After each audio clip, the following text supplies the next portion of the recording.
he seemed outraged at the accusation, and yet he has repeatedly avoided justice and done all in his power to stay out of the courthouse. You've been named as a person of interest in Australia. Why won't you give evidence? Why won't you appear at the inquest into the murder of your girlfriend? In July 2023, all charges against Tobias were dropped, to the shock of Simone's family. It'd been nearly 2 decades since her gruesome murder, and the answers seem further away than ever. Let's explore the full story of Simone Stroble and see if we can piece together the puzzle ourselves. It was August 2004, and these two embarked on a backpacking trip to Australia. Simone Stroble and Tobias Suckfuel boarded a plane from Germany, and 30 hours later they were in Sydney. But they wouldn't stop there. They wanted to tour the entire continent. It was their first big trip away from home, and in many ways, it felt like their honeymoon. So they rented a van and went around the country. They would only stop for longer periods to work on farms and plantations. Whenever she could, Simone would send some photos to her family back in Germany. Around New Year's 2005, the pair made it to Brisbane, and when Simi phoned her family to wish them a happy new year, she sounded over the moon. It was such a different life from what she had before. A few months ago, she was a kindergarten teacher, living half at home, half at school, and getting away for the weekend whenever she could. Now she was working on farms, making new friends every day, and seeing a kind of natural beauty she'd never seen before. After all, Australia has a pretty different climate compared to Germany, and Simi's family did not worry about their daughter's safety. She was in an overall safe country with her boyfriend of 6 years, Tobias's sister, Katrin, and their mutual friend, a man named Jens. After the 4 of them reunited in Brisbane, they proceeded to drive from Queensland down to South Lismore Central Park in New South Wales. On February 11th, 2005, Simone and Tobias camped at a caravan park, with the intention to stay there for a few days. Katrin and Jens would sleep in a tent nearby. On the evening of February 14th, the 4 of them went to a nearby pub named Golan Hotel. It was a walking range from the camping park, perfect if you've had a few. But these 4 friends didn't just have a few. According to the pub that night,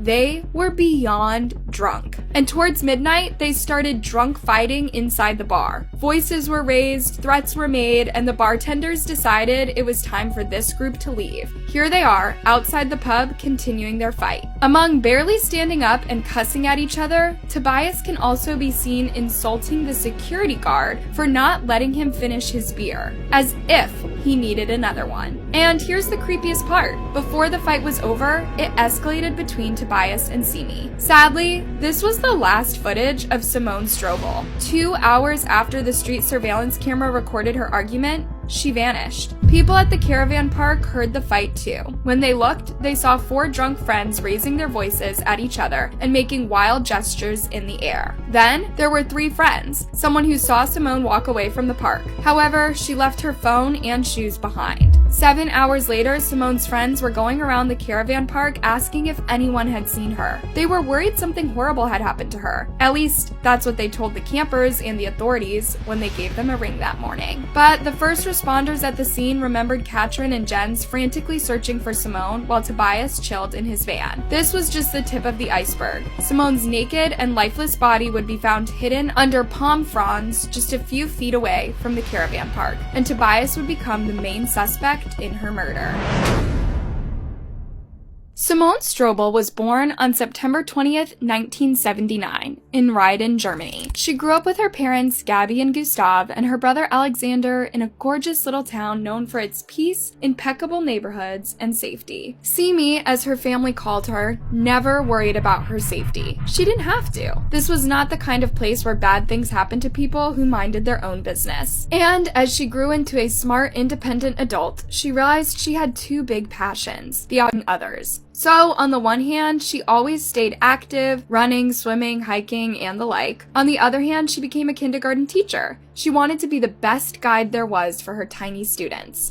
Everyone around Simi thought she was meant for her job. She exuded warm energy and those positive vibes that kids needed. If you were around Simi for a few hours, it was impossible not to smile and feel at ease. Simi was also stable when it came to relationships. She'd only had one, with Tobias Suckfuel. They met when she was 19 and he was 18. The 2 hit it off immediately, and both of their families had adopted the other's child, so to speak. Their big trip to Australia would be the first time time they would be away from their families for so long. Gabby and Gustav encouraged her to go. This would be a trip she'd remember forever, and it would solidify her already great relationship with Tobias, they thought. They would live to regret this forever. They did not know Tobias. Not really. Tobias was the one to make the fateful call to Simone's family in February 2005. Their daughter was missing, he said, and he was doing everything in his power to find her. Gabby and Gustav were devastated. How do you even take this news from so far away, knowing there is little you can do about it? Gabby sat down, took a deep breath, and tried to compose herself. She had one question for Tobias. Had there been any arguments that night? Tobias said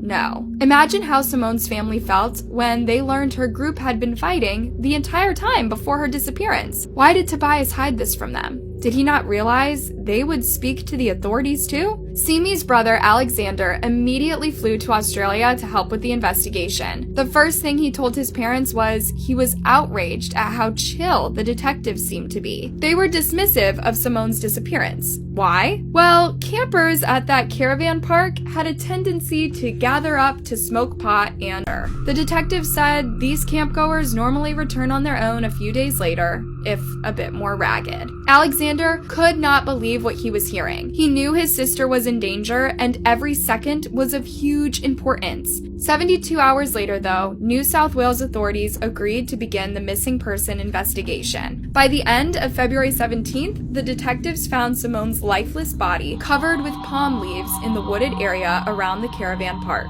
It was so heavily decomposed that it could not be identified immediately. It was sent to the lab. Its DNA probed via dental records and compared to the DNA on Simone's campsite toothbrush. There was a match. Identified a body found on the state's north coast last week as that of missing German backpacker Simone Stroble. The German tourist was last seen outside Byron Bay's Great Northern Hotel 10 days ago. Her body was found last Thursday in the nearby city of Lismore, close to a caravan park where she'd been staying. To add insult to injury, her clothes had been removed, and she hadn't even been buried. It was almost as if her killer was sure he was not going to get caught. Simone's cause of death was listed as homicide by asphyxiation. There were no signs of a struggle or SA. Look, a very sad case. I think she and her boyfriend Toby and two friends, including his sister Katrin, were travelling the East Coast. She was murdered, and her body was found about a week later in not even a shallow grave, really. Her body was just there, covered with leaves and palm fronds. The general atmosphere in that part of Australia was fear. Was there a crazy travelling around looking to do harm? Backpackers are a bit more vulnerable. They don't have a roof over their heads, and they don't know the people they meet on their trip. So Simone's family hired a team of private investigators, and they flew from Germany to Australia. The more questions they asked, the more the same name popped up: Tobias Suckfuel. He had a photo of Simone and himself, on which he had written, "In my heart, in my mind, we will always be together, in love forever, Tobias." But everything else about him painted the opposite kind of picture. Well, him and his sister. Have been lying from the beginning to the Australian authorities and the German authorities about important facts. In each interrogation, Tobias lied through his teeth, telling conflicting stories and denying even the most well-known facts. An argument between yourself and Simone? No, I have nothing. Why are you asking these questions on 5 times? Did you kill Simone Stroble? No, never. Why should I kill my girlfriend? But after a few months of interrogations, he stopped talking to authorities altogether. He refused to come to the station and kept a low profile. The German PIs agreed with the local authorities. This only made him look more suspicious. But they couldn't check just how suspicious he was anymore because he flew to South Africa, took a different name, and began working as a surfing instructor. Katrin and Jens flew back home to Germany, and while Tobias flew to Africa. Jens had met the pair after New Year's in 2005 in Brisbane. For the first 3 weeks, he said all was fine and dandy, at least as far as he could see. But after the first week of February, there were constant arguments between the pair. And between the arguments, there was total silence. Jens was sure they were on the brink of breaking up. There was nothing but toxicity left between these two. And Jens friends seemed to side with Simone. He said that while Simi appeared to try and fix things, Tobias was angry, resentful, and childish. He was